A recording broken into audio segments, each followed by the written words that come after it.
Guys, kung gusto niyo talaga na maging safe ang inyong mga messenger, na hindi na kayo makakatanggap ng mga message na galing sa mga scammers, sa mga hackers, at hindi na kayo maka-receive ng mga links, ng mga message na may mga links, ay sundan niyo hanggang dulo ang video na ito para malaman niyo kung ano yung mga dapat niyong i-turn off. Dahil ako guys, sa aking messenger, hindi na talaga ako nakakatanggap ng mga ganyan.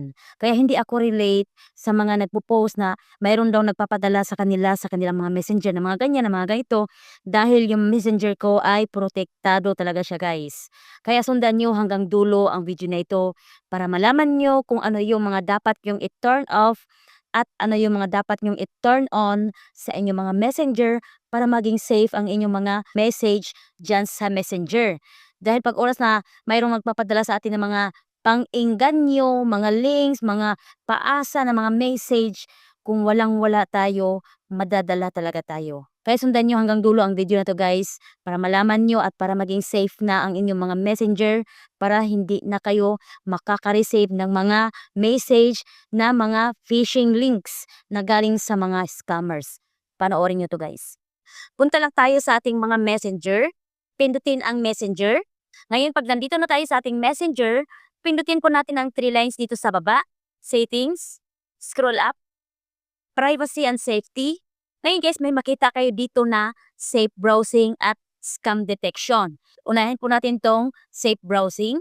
Dito guys, kailangan naka-turn on ang inyong advanced browsing protection sa inyong mga messenger para hindi kayo basta-basta ma-message na mga phishing links na galing sa iba't ibang mga unsafe website. At balik po tayo.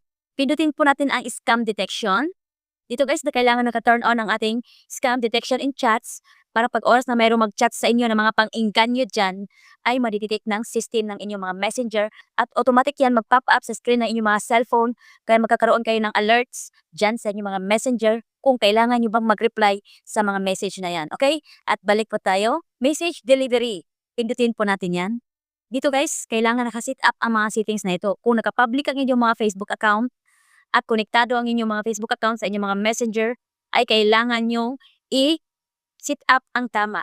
Friends of friends on Facebook, kailangan nakalagay po yan siya sa don't receive. People in your Facebook groups, don't receive. Page you follow, don't receive. Others on Messenger or Facebook, don't receive.